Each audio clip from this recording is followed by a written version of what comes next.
Hi everyone, welcome to the quick and easy recipe of laughing. यसको लागि चाहिँ पिठो राख्नुस्, त्यसपछि पानी राख्नुस् अनि यसलाई राम्रोसँग मोल्नुस्। रेडी भयो हाम्रो डो। अब यता चाहिँ ग्यास बालेर फ्राई प्यानमा पानी राखेर बसाल्नुस्। यसमा थोरै बेसार एड गर्नुस्, तेल एड गर्नुस्। यो चाहिँ लाफिङ कलरको लागि छाड्दिनुस्। अब यता बनाउनु त भित्र लाफिङको भित्र हाल्नेलाई के भन्छ मलाई थाहा छैन। यसको लागि प्याज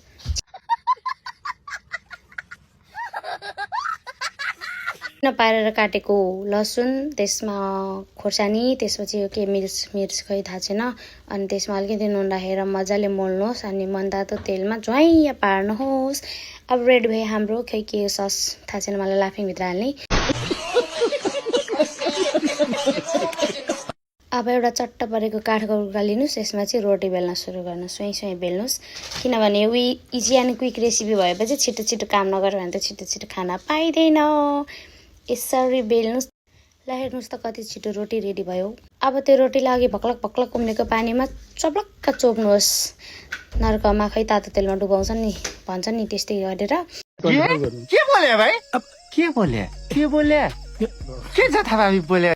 यस्तो गरेर एउटाबाट अर्कोबाट अर्को चोपेर यसलाई उम्लिनको लागि छोडिदिनुहोस्। तर बिस्तारै चलाउनुहोस्, धेरै बेस गरेर चलायो भने बिग्रिन सक्छ। अब यसलाई छोपिदिनुहोस्। 2-3 मिनटको पाक्यो। अब यसलाई खनाउनुहोस् अनि चिसो पानीले पखाल्नुहोस्। यसमा तेल लाउन पनि सक्नुहुन्छ हजुरले, नत्र भने टाँसिन्छ। अनि अहिले फोहोर गरेको ठाउँ चट्टा परेर सफा पार्नुहोस् अनि लाफिङ राख्नुहोस्। अनि यो घुइँ पारेर मैले जस्तो छिटो छिटो यसरी यो के लगाएको खै मलाई थाहा छैन यसको नाम।